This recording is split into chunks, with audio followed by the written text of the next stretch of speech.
안녕하세요, 구독자 여러분. 저는 40대 초반으로 아이 하나를 키우고 있는 주부입니다. 하지만 작년에 엄마가 돌아가시고 나서 이혼 후 혼자 아이를 키우고 있어요. 여동생이 하나 있는데 내년에 결혼을 합니다. 다행히 저 사는 동네 근처에 집을 얻어서 외롭지 않게 지내고 있어요. 이렇게 커서는 자매끼리 서로 의지가 많이 되더라고요. 어찌 보면 남편보다도 더 의지가 되는 존재이기도 합니다. 사실 저도 짧은 결혼 생활을 하고 이혼한 건 아니에요. 전 남편과는 꽤나 오랜 시간 결혼 생활을 했습니다. 겉으로 보기엔 문제가 없어 보이는 부부이고 가족이었지만 결혼 생활 내내 저는 남편과 시댁의 부당한 대우로 마음이 무너져가고 있었던 것 같아요. 그러다가 우리 엄마 돌아가신 일을 계기로 뭔가 뒤통수를 맞은 느낌이었습니다. 이렇게 살아봤자 나만 골병든다는 사실과 인생이 이렇게 짧은데 왜 굳이 힘들게 참고 사나 하는 허무한 마음이 동시에 들었습니다. 특히나 남편이 저희 친정 그리고 저의 가족을 대하는 태도는 시간이 지날수록 더욱 견디기 어려워졌습니다. 저희 친정엄마는 제가 세상에서 가장 존경하고 사랑했던 분이었는데 남편은 저와 친정엄마를 결혼 생활 내내 무시하고 깎아내리기 일쑤였죠.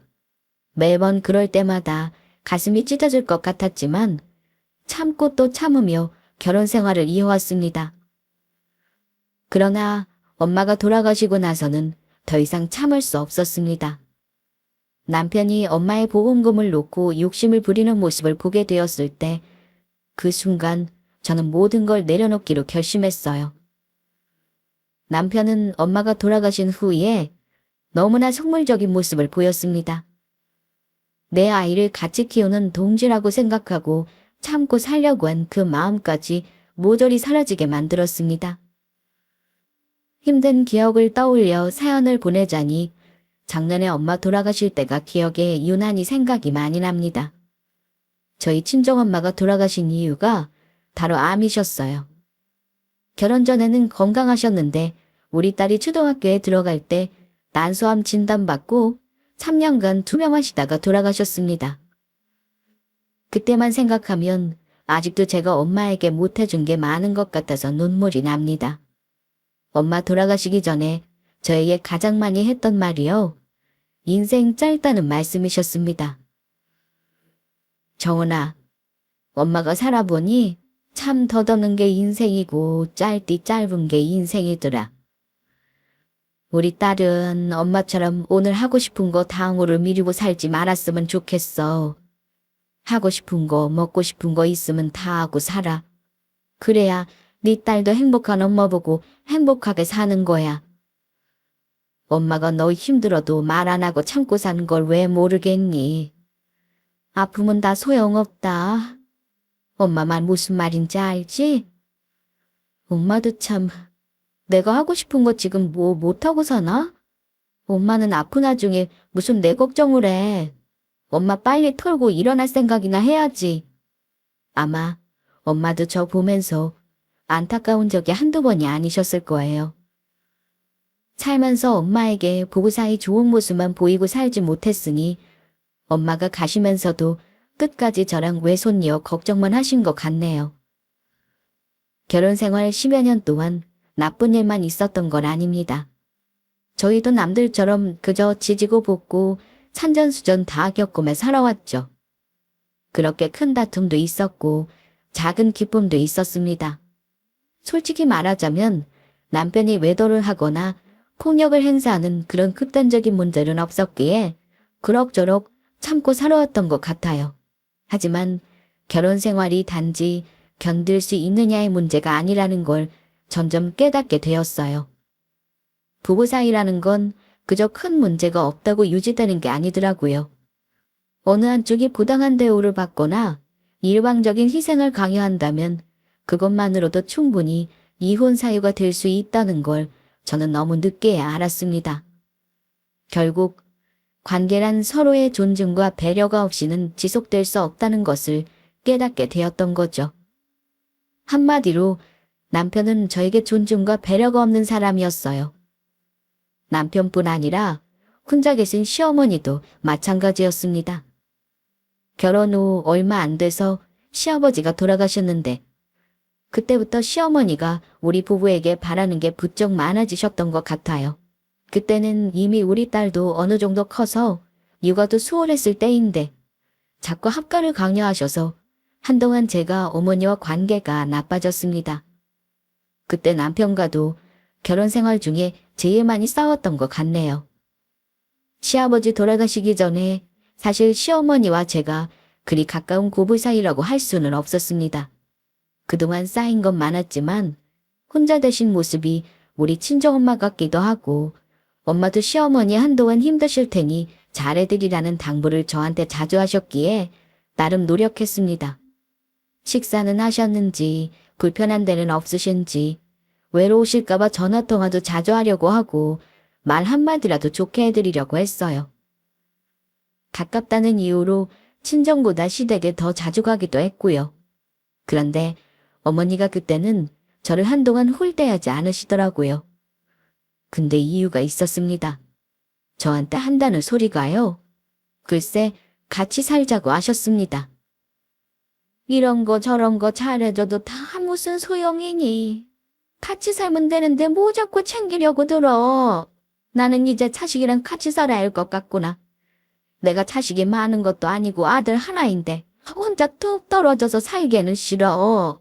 너도 그런 마음이 있으니 나한테 신경 쓰는 거 아니냐? 네 남편한테 조만간 같이 살자고 얘기나 해봐라. 이러시는데 저 속으로 얼마나 뜨악했는지 모릅니다. 저는 아직 몸 불편한 곳도 없는 시어머니를 모실 생각이 추호도 없었어요. 게다가 좋은 사이도 아니고 결혼 전부터 저 쿨어머니의 직장도 별 볼 일 없고 아들보다 못한 며느리라고 구박을 얼마나 받았는데요. 겨우 딸 하나 낳고 그 말씀은 덜 한다 했는데 합가라니요. 전 죽어도 싫었습니다. 그래서 속으로는 너무 싫은 마음 감추고 좋게 말씀드렸어요. 어머니, 합가라니요. 집이 멀지도 않고 지척에 사는데요. 게다가 어머니 살림 이렇게나 많은데 저희 집이 더 좁잖아요. 한 집서 어머니랑 저랑 살면 불편할 거란 생각은 안 하세요? 저랑 어머니랑 안 맞는 부분도 많은데 이래저래 같이 살기는 힘들 것 같아요. 죄송해요, 어머니. 대신 지금처럼 전화도 자주 하고 자주 갈게요. 저는 이런 문제는 제 의사를 명확하게 전하는 게 중요하다고 생각해서 거절의 뜻을 단호박으로 말씀드렸습니다. 하지만 어머니도 거기서 바로 물러나지는 않으셨습니다. 어머니는 제 말이 틀리다면서 고집을 부리셨어요. 같이 살면 제가 더 좋을 거라는 억지를 부리셨습니다. 같이 살면 내가 우리 칠수도 봐주고 너 일하러 나가면 얼마나 좋아. 내가 집안일도 해줄 텐데 내가 힘들면 힘들지 네가 힘들 일은 없을 텐데 왜 싫다는 거니? 어찌 시어미가 같이 살자는 말에 고민도 안 해보고 싫다는 소리를 하는지 원. 서운하구나. 계속 그러시길래 좋게 말해선 못 알아들으시겠다 싶어서 딱 잘라 말씀드렸어요. 어머니, 서운하셔도 어쩔 수 없어요. 어머님이랑 부딪히는 부분이 너무 많아서 그냥 따로 사는 게 더 좋을 것 같습니다. 같이 살려다면 더 사이가 벌어질 것 같고 지금은 모시고 살 마음이 사실 없어요. 이 정도 얘기했으면 여러분은 어떨 것 같으세요? 어른이라면 며느리가 마음이 불편하구나 이해하고 더는 조르지 않는 게 대부분 상식적인 어른들 반응일 겁니다. 하지만 어머니는 제가 같이 살기 싫다는 말을 듣고는 그 후로 삐치셔서는 전화도 없으시고 제 전화도 안 받으셨어요. 시댁에 가려고 해도 오지 말라고 하시길래 제가 문자로 화 많이 나셨냐고, 죄송하다고, 하지만 모시고 살면 더 안 좋을 것 같다고, 이해해 주시라고 좋게 문자 보내도 답도 없으셨습니다. 시어머니는 혼자 지내시는 게 힘드셨겠지만 저는 솔직히 가까운 곳에 살고 있는데 굳이 한 집에서 살아야 할 이유를 찾지 못했어요. 아마 그 일을 어머니가 남편에게 얘기한 듯 했습니다. 그때부터 남편은 슬쩍슬쩍 자기 엄마를 모시고 싶어하는 눈치를 보였죠. 어느 날 저녁 남편이 조심스럽게 말을 꺼냈습니다. 여보, 어머니가 혼자 계시니까 좀 걱정돼. 우리 같이 사는 게 어떨까? 어머니가 그러시더라. 당신한테 넌지시 말했는데 단칼에 싫다고 했다며? 엄청 서운하셨대. 저는 이미 그 이야기가 나올 줄 알고 있었기에 단호하게 말했습니다. 나는 학가는 싫어. 가까이 사는데 뭐가 문제야? 자주 가서 돌만 들이면 되잖아. 그러자 남편의 표정이 살짝 굳어지더니 한숨을 쉬며 대답했습니다. 그래도 매일 돌봐드리는 게 다르잖아. 엄마가 혼자 계시는 게 마음에 걸려서 그래. 우리 엄마 아버지랑 헤어지시고 정신적으로 많이 약해지셨어. 요즘에는 수면제도 드신다더라. 내가 그 소리 듣고 얼마나 속상했는지 몰라. 저는 그 말에 억울함이 밀려왔습니다. 나도 당신 어머니 걱정 안 하는 거 아니야. 하지만 우리 생활도 중요하잖아. 같이 사는 건 너무 부담돼. 그리고 우리 엄마는 아빠 진작에 돌아가시고 혼자 사신 지 10년이 넘으셨어. 혼자 계신 우리 엄마는 안중에도 없으면서 당신 엄마는 혼자 되자마자 모시자고? 어머니가 거동이 불편해? 아니면 우리 엄마처럼 아프시기를 해? 아픈 우리 엄마도 혼자 저리 계시는데 당신은 나한테 그런 말이 잘도 나오는구나. 저는 남편에게 서운한 마음을 쏟아냈습니다. 저 하는 말을 들은 남편은 잠시 말이 없다가 그제야 본심을 드러냈습니다. 근데 여보, 내 돈이 많이 들어간 집인데 왜 내가 내 엄마를 모시는 걸 당신 허락까지 받아야 하는지 모르겠어. 솔직히 나 마음만 먹으면 굳이 당신 허락 안 받고 엄마 모시고 오면 그만이야. 내가 의견을 묻는 건 당신을 존중해서인데 적어도 고민은 해봐야 하는 거 아니야? 그렇다고 우리가 지금 돈이 있어서 어머니를 어디 좋은 실버타운으로 모셔서 노후 즐기시라고 할 수도 없잖아. 남편 말에 저는 숨이 턱 막혔습니다. 지금 그 말이 무슨 뜻이야? 우리들이 같이 살고 있는 집인데 그럼 이 집이 당신 수고만으로 마련한 집이라는 거야? 제가 발끈하니 뜨끔했는지 남편은 고개를 돌리며 중얼거리듯 말했습니다. 아니, 그런 걸 아닌데. 그냥 내가 원단으로 마련한 집이잖아. 어쨌든 엄마가 혼자 지내는 건 힘드시대. 고민이라도 해봐. 아니, 고민할 것도 없어. 당신 어머니 혼자 계신 게 그렇게 마음에 걸리면 어디 비싼 실버타운이라도 입주시켜 드리던가. 나는 우리 친정엄마 병원 다니는 것도 도와드려야 하고 우리 지수도 신경 써야 하는데 어머니 때문에 더 이상 스트레스 받고 싶지 않아. 남편이 저에게 결혼 7년 만에 마련한 우리 집에 들어간 돈을 운운하는 모습 보면서 우리의 관계를 어떻게 보고 있는지 알게 되었고 그 말 한마디가 저에게 깊은 상처를 남았습니다. 아무튼 저의 맘대로 학가 문제는 일단락이 되었어요. 하지만 그 이후로 남편과 저 그리고 어머니와 저 사이가 더 나빠지는 계기가 된 건 사실입니다. 남편 말이 유독 상처였던 건 다른 이유도 있었어요. 남편은 저렇게 결혼 내내 돈으로 치사하게 굴던 사람입니다. 제가 아이 낳고 나서 육아 때문에 일을 그만두고 외벌이로 한동안 생활했는데요. 생활비도 잘 주지 않았거니와 저를 집에서 편하게 놀고 먹는 사람 취급했습니다. 시어머니 합가 문제 의논하는데 우리 집에 자기 돈이 더 많이 들어갔으니 내 허락을 왜 받아야 하는지 모르겠다는 것만 봐도 딱 느낌 오시죠? 그래서 저도 아이 유치원 들어가자마자 다시 재취업해서 맞벌이로 생활하게 된 겁니다. 자기가 더 많이 보태고 경제적인 기여를 많이 했으니 자기 엄마 모시는 건 당연하다는 말이 정상은 아니잖아요. 아마 대한민국 주부님들 남편에게 저런 말 들었다면 당장 이혼하자고 하실 분들 대부분일 겁니다. 생각해보면 남편은 늘 그랬습니다. 결혼하기 전에는 우리 집이 부자가 아니어도 내가 잘난 게 없어도 좋다고 하던 사람이에요. 모자란 듯한 집안 며느리를 얻어야 시댁에 잘한다고 하던 어머니가 마음에 걸렸지만 남편은 결혼 초 아이 태어나기 전까지만 해도 종종 어머니에게 맞는 말도 했고 저 트집 잡으시는 어머니 대신 제 편을 들어주기도 했습니다. 하지만 팔은 안으로 굽는다는 말이 정말인 게요. 나중에는 제가 친정 챙기면 그렇게 꼴 보기 싫어하고 자기 엄마한테도 똑같이 해주라는 도 제가 이러니 엄마가 저를 미워한다는 도 속상한 소리를 하면서 자기 엄마 편에 서더라고요. 우리 엄마를 방문하면 시어머니 집에도 무조건 한번 가야 하고, 우리 엄마 여행을 보내드리면 시어머니도 여행을 아니더라도 무조건 같은 금액으로 무언가를 해드려야 하고요. 저는 남편의 이런 행동이 너무 계산적으로 느껴지고 그 자체로 스트레스였습니다. 그래서 굳이 이렇게 해야 하느냐고 남편에게 따졌더니 그 당시 남편이 이러더군요. 양과 똑같이 하는 게 당신 더 배려하는 일인데 그걸 몰라? 원래대로 하면 시집온 당신이 우리 집에 더 잘해야 하는 건데 내가 배려하는 거야. 나는 처가에서 덕볼 게 없는데도 똑같이 하려고 노력하잖아. 근데 뭐가 불만이야? 오히려 계산적인 행동이 저를 배려하는 거라고 주장하더군요.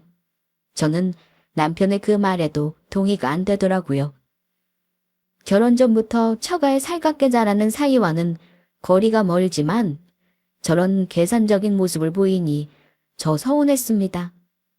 제가 생각하기에 바람직한 모습은 물론 각자 부모에게 각자 알아서 잘하는 게 우선이겠지만 며느리는 시댁에 잘하고 남편은 처가에 잘하면 그게 또 서로 고맙고 긍정적으로 작용해서 부부가 더 좋은 마음으로 서로 잘하게 되는 순환 구조인데 남편의 행동은 제 바람과는 거리가 멀었습니다.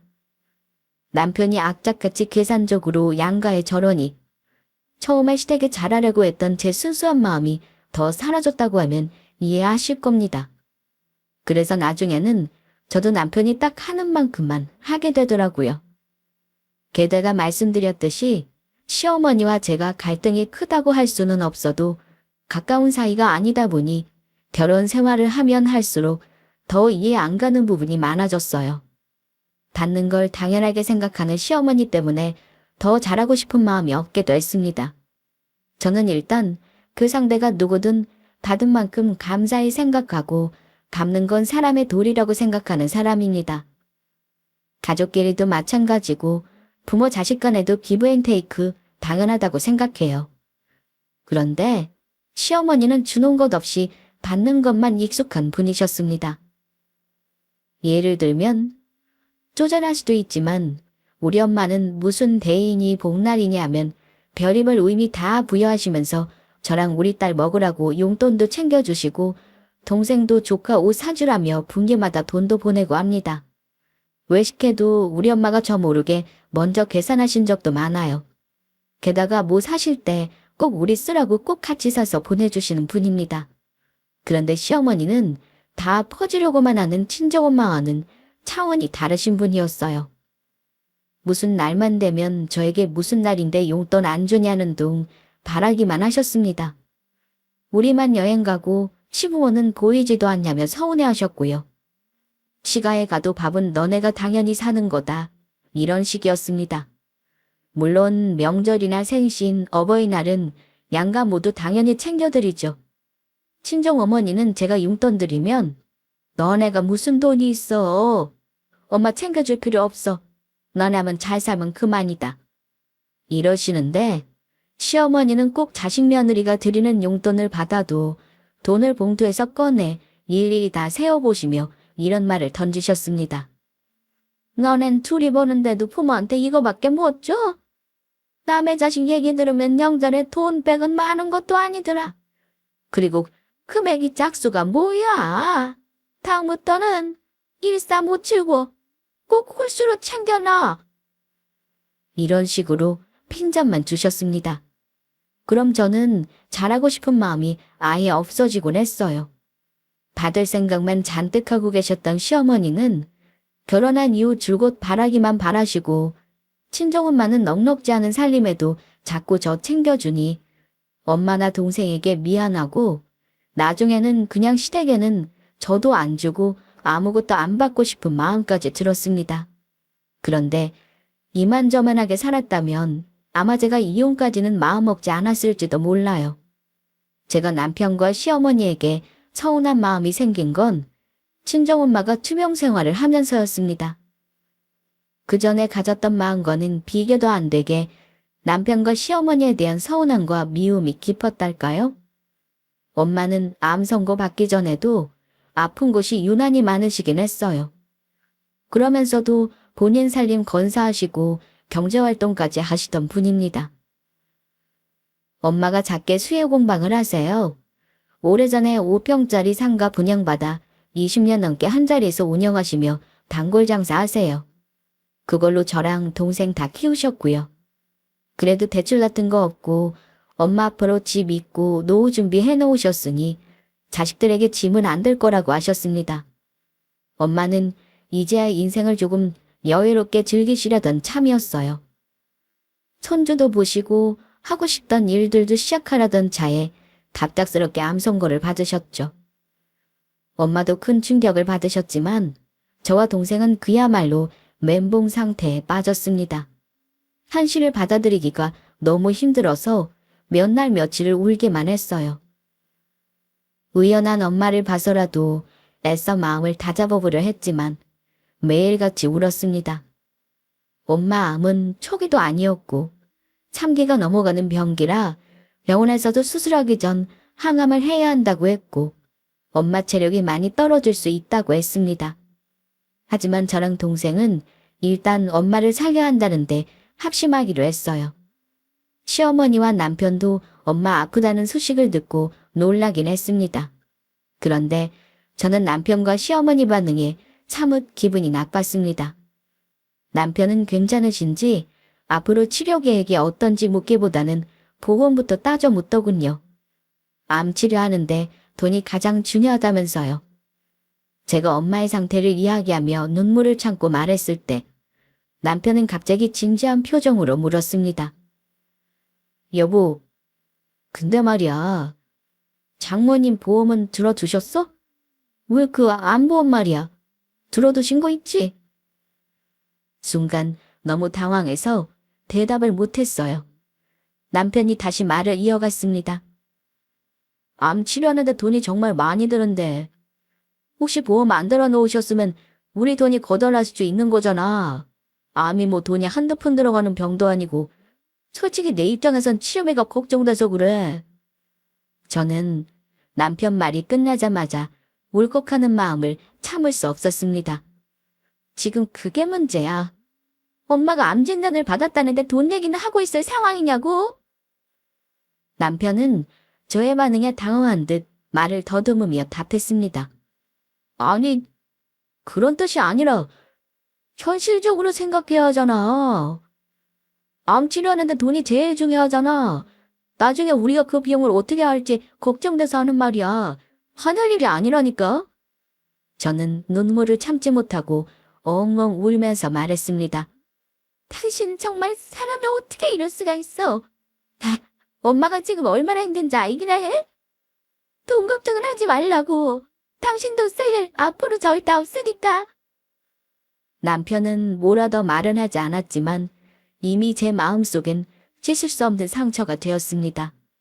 그 이후 엄마가 투병하는 동안 남편은 내내 병원비 걱정만 했습니다. 그럴 때마다 저는 남편에게 실망과 분노를 느꼈지만 참으려고 했었어요. 엄마가 먼저니까요. 그런데 한 번은 남편이 이런 말까지 하는 겁니다. 여보, 보험으로 지원 안 되는 비급여 약들은 굳이 하지 마. 그런 약은 한 번 맞을 때 몇백이라며. 돈 써봤자 완치되는 것도 아닌데 허튼 돈은 쓰지 말라는 거야. 엄마가 힘들어하고 있는데 남편은 그저 돈 걱정만 하고 있었습니다. 그때 저는 이미 남편과 이혼 결심을 했어요. 심지어 시어머니는요. 저에게 엄마 재산 미리 정리하라는 선 넘는 말도 하셨습니다. 예, 엄미야. 미리 네 엄마 보험이나 재산은 정리해둬라. 나중에 한꺼번에 하려면 경험 없어서 못해. 너 동생이랑 나눌 거 혹시나 해서 말하는데 절대 손해보지 말고 똑똑하게 나눠야 한다. 알지? 돌아가시지도 않은 우리 엄마 재산을 캐묻고 동생이랑 똑같이 나눠 가지라는 말도 하신 양반이에요. 그때 이미 저는 두 사람에게 정남이가 다 떨어지고 말았습니다. 저는 그 이후로 한동안 동생과 함께 엄마의 치료에만 집중하기로 마음먹었습니다. 천황암하고 수술을 한 뒤 방사선 치료와 몇 번의 항암 치료 사이클을 거치며 엄마의 상태는 좋아졌다가 나빠졌다를 반복했어요. 하루하루가 긴장의 연속이었지만 그 와중에도 우리는 작은 희망을 놓지 않으려 했습니다. 하지만 암은 정말 무서운 병이었습니다. 마지막 항암 치료를 마치고 나서 2년 동안은 엄마의 상태가 꽤 괜찮아 보였어요. 저희는 그저 기적처럼 나아지길 바라고 있었습니다. 하지만 결국 전이된 암으로 재발하고 말았습니다. 저와 동생은 엄마 말기암 진단에 그저 망연자실할 수밖에 없었어요. 엄마는 그럼에도 불구하고 우리 걱정이 더 크셨던 것 같아요. 어느 날은 엄마가 조용히 제 손을 잡고 말씀하셨습니다. 너희들 너무 힘들게 해서 미안하다. 엄마는 괜찮아.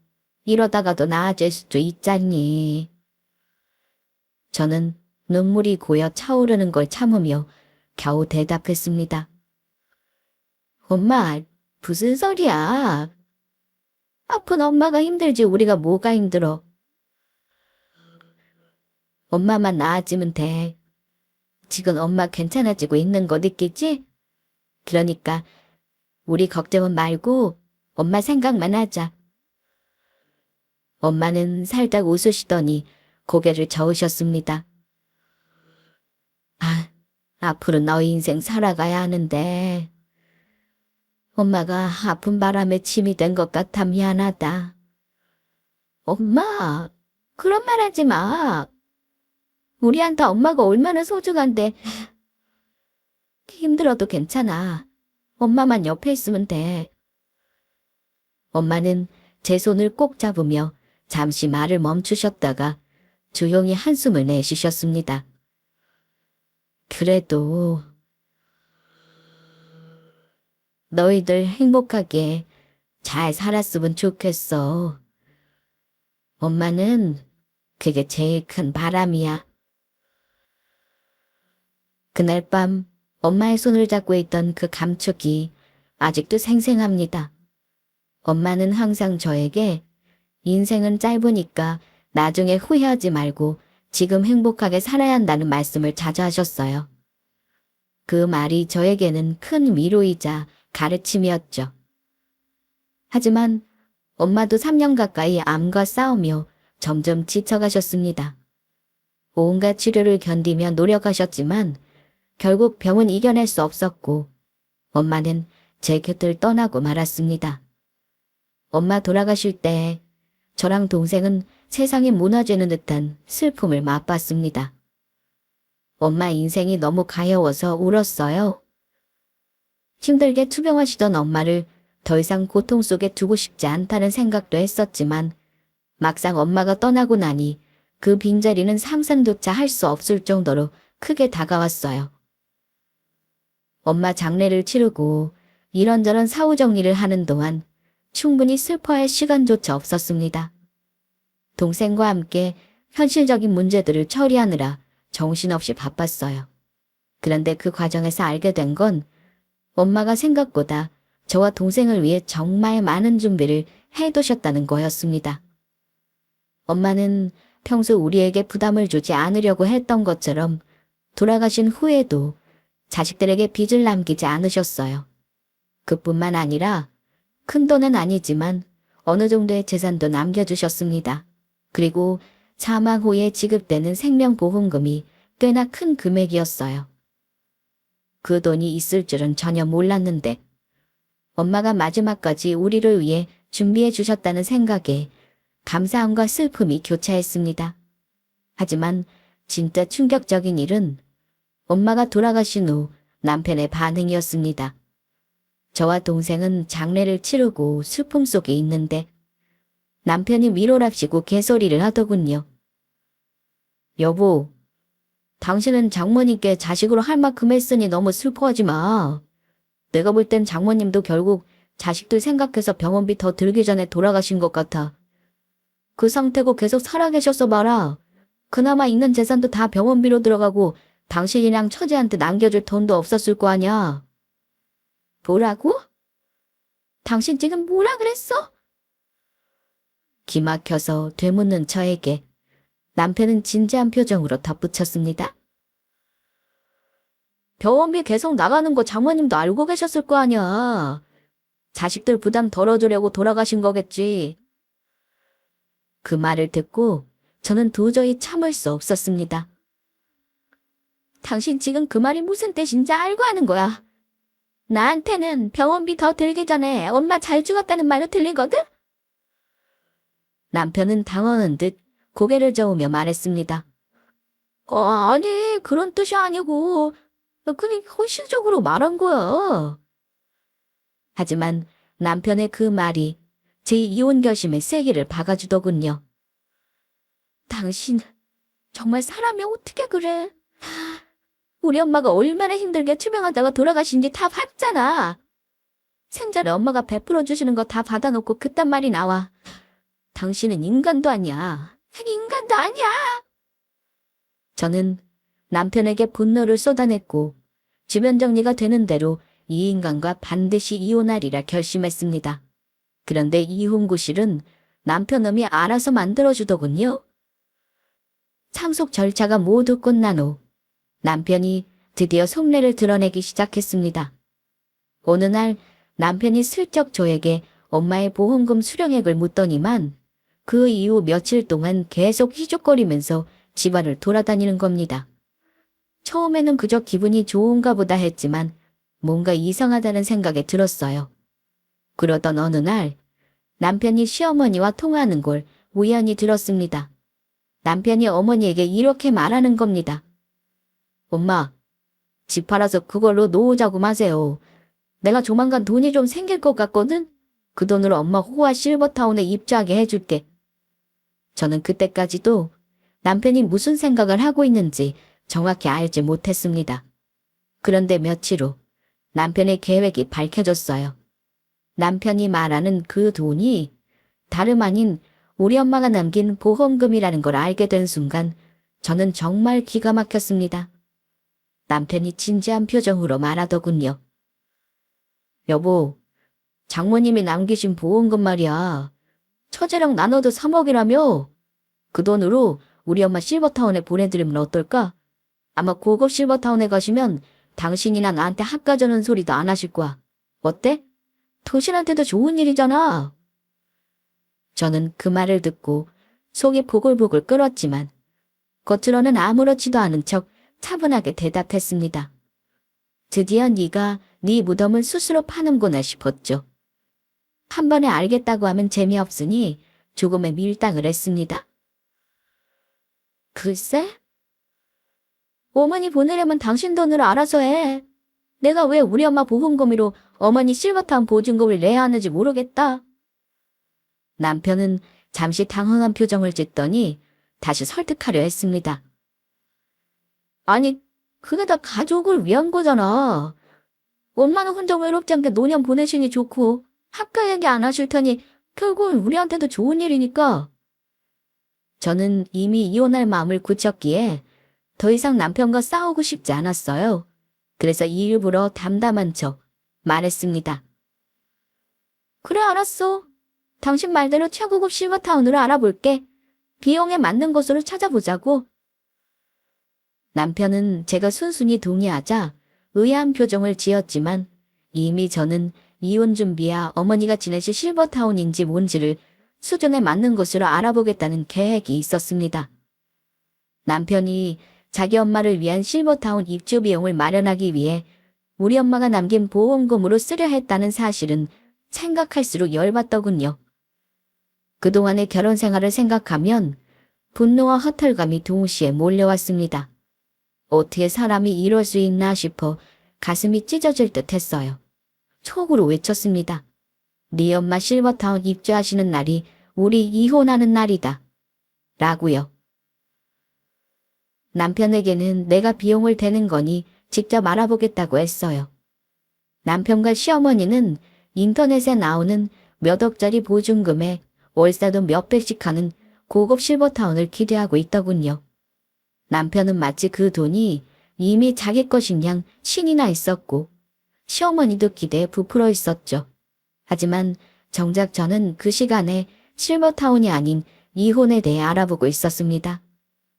남편이 엄마에게 들어가는 병원비 아까워할 때부터 사실 저는 더 이상 이 결혼을 유지할 이유가 없다고 생각했는데 남편은 스스로 자기 무덤 판 셈이었달까요? 저는 소송을 불사해서라도 이혼을 하기로 마음을 굳혔습니다. 그동안 참고 살았던 시간이 아까웠지만 이제라도 늦지 않았다는 생각이 들었어요. 몇 달간 남편과 시어머니는 저에게 알아보는 실버타운이 어디냐며 조바심을 내더라고요. 제가 그랬습니다. 걱정 마. 내가 어머니 혼자 지내셔도 절대 외롭지 않을 곳으로 잘 알아보고 있으니까. 어머니 집 이사 날짜 맞춰서 입주하게 준비할 테니 어머님께도 그렇게 알고 있으라고 전해드려. 그럼 나는 당신만 믿고 있을게? 나 사실 바빴는데. 당신이 다 알아서 해주니 잘 됐네. 당신도 장모님 돌아가시니까 이제는 우리 엄마한테 효도해야겠다는 생각이 드는가 봐? 거봐. 원래 시댁이 더 잘하는 게 맞아. 남편이 하는 말에 욕지기가 목구멍까지 올라오는 걸 간신히 참았네요. 사실 어머니가 입주할 실버타운을 알아보긴 했습니다. 하지만 그 과정에서도 저는 이혼을 염두에 두고 있었죠. 변호사와 상의해 이혼할 때 남편에게 분할해줄 재산을 계산해 그 비용으로 미리 실버타운 계약을 했어요. 남편은 전혀 눈치채지 못한 채 실버타운 입주만을 기다리고 있었지만 저는 이미 마음속에서 이 결혼을 끝낼 준비를 하고 있었습니다. 그리고 저는 애초에 남편과 조용히 협의 이혼할 마음은 없었기 때문에 그동안 결혼 생활하면서 여러 가지로 힘들었던 일 중 부당한 대우나 이혼 사유에 해당하는 증거를 차곡차곡 변호사에게 제출 후 이혼 소송을 준비했습니다. 그리고 모든 준비가 끝난 시점에 어머니가 원한 실버타운 입주 날짜가 코앞으로 다가왔습니다. 어머니 집은 이미 정리된 뒤였고 우리 집에 며칠간 계시며 실버타운 입주를 준비하고 계신 참이었습니다. 예, 대체 어디길래 꽁꽁 숨겨두고 오늘까지 비밀로 하는 거니? 내가 지낼 곳인데 미리 알아야지. 뭐 암튼 네가 좋은 곳으로 했다니까 일단 믿어보마. 돈 문제는 네가 전부 처리한 거 맞지? 네 어머니, 걱정하실 거 없어요. 지내실 곳도 어머니한테 아주 딱 맞는 곳으로 골랐으니까 아마 마음에 드실 거예요. 저는 어머니 얼굴은 보지도 않고 대답했습니다. 여보, 어머니 짐 다 실었는데 출발하면 되지? 서울이면 여기서 1시간 거리고 그리 멀지도 않네. 두 사람은 굉장히 들떠 있었습니다. 그리고 저는 드디어 제가 알아본 곳으로 두 사람을 데려갔습니다. 차가 서울 변두리로 접어들자 남편과 시어머니는 의아한 표정을 짓더군요. 아마 그들은 고급 실버타운이 강남 한복판에 있을 줄은 알았을 겁니다. 하지만 제가 향한 곳은 그들의 기대와는 완전히 다른 곳이었죠.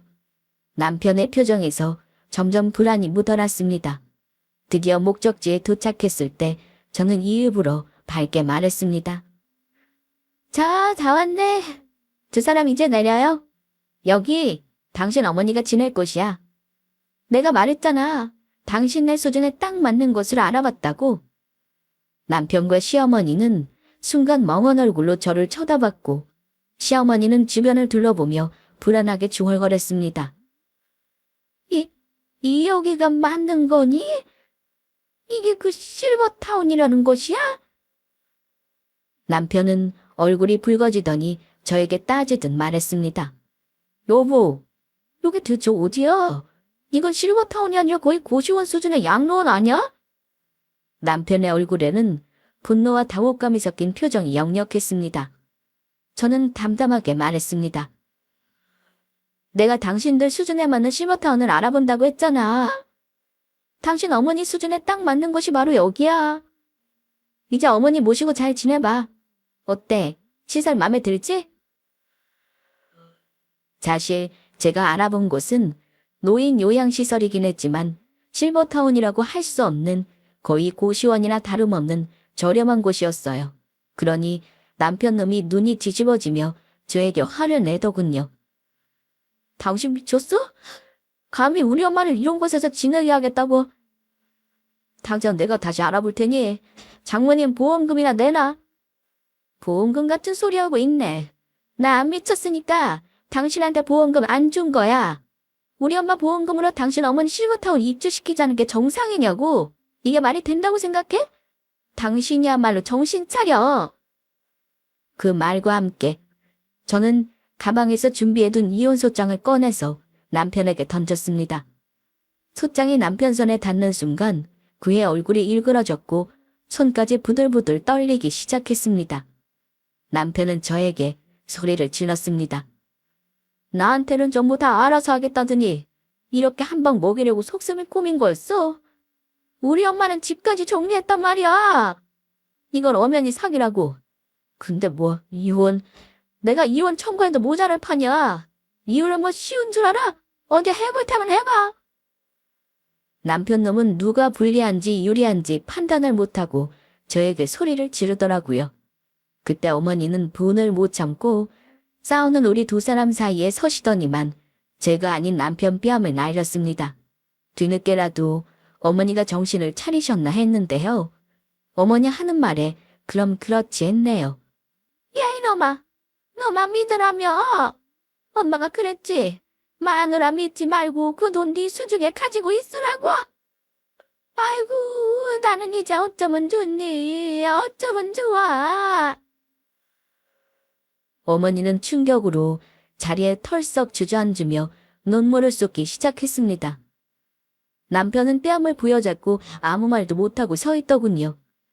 저는 이 난리 속에서 시모에게 단호하게 말씀드렸습니다. 어머니, 솔직히 말할게요. 우리 엄마 돌아가셨을 때 위로는커녕 재산부터 챙기려고 하셨을 때부터 저는 이미 이혼 결심했어요. 혹시 아세요? 어머니 아들이 우리 엄마 돌아가시고 나서 뭐라고 했는지 말이에요? 글쎄 우리 엄마한테 돈 더 들어가기 전에 돌아가셔서 잘 됐다고 한 인간이에요. 어떻게 감히 며느리가 상속받은 보험금을 당당하게 쓸 생각을 하시는 거죠? 어머니랑 어머니 아들은 딱 그 정도 수준 사람들이라고요. 아시겠어요? 시어머니는 울먹이며 아무 말도 못하셨고 저는 마지막으로 덧붙였습니다. 저는 이쯤에서 며느리 사표 내고 이혼할 테니 이제 아들이랑 둘이서 오손도손 사세요. 더 이상 저에게 기대하지 마시고요. 당신도 나 부담을 생각하지 말고 사랑하는 당신 엄마랑 앞으로 잘 살 궁리나 해. 이혼 소장 가면 법원에 답변서 꼭 내라. 조정기일이 안 오면 재산이고 뭐고 전부 나 하고 싶은 대로 할 거니까 잘 생각해봐. 남편과 시어머니에게 마지막으로 한 방 먹인 저는 그 자리를 떠났습니다. 남편은 자기 엄마부터 챙기느라 저를 붙잡지도 않더라고요. 저야 좋았지만요. 그 후 저는 집을 전부 정리하고 생전 친정엄마 살던 집으로 아이를 데리고 갔어요. 아마 남편이 자기 엄마와 와서 지낼 것 같았습니다. 어차피 집은 공동명의라 남편 혼자 처분 못하니 이혼 소송하면서 정리할 계획이었습니다. 남편이요? 그날 이후 뻔히 보이지 않나요? 저에게 싹싹 빌며 잘하겠다고 용서 빌었습니다. 물론 그 전에 저를 회유하려고 하고 윽박지르기도 하고 별짓을 다 한 후였죠. 소장을 받고 나서야 제가 기선제압을 위해 연기하는 게 아니라는 사실을 알고 나서야 싹싹 빌더군요. 하지만 이미 저는 오래전부터 이혼을 준비해왔던 터라 남편의 그 가식적인 모습이 전혀 진실로 느껴지지 않았습니다. 이혼 소송 후 저는 아이를 데리고 여동생과 살다가 지금은 동생 결혼 후에 지척에 살며 행복하게 지내고 있어요. 과연 전 남편 놈은 자기가 이혼당한 이유를 알고나 있을지 모르겠습니다. 잘못했다면서도 늘 자기 합리화를 하려 했던 그 인간, 넌덜머리가 납니다. 그 세월을 참고 산 저에게 이제는 앞으로 아이와 행복하게 살라고 해주고 싶어요. 엄마 마지막 소원이 저 행복하게 마음고생 안 하고 사는 거였는데 아마 그 말 지킬 수 있겠죠? 앞으로 싱글맘의 삶을 응원해 주시기 바라며 저의 사연은 마치겠습니다.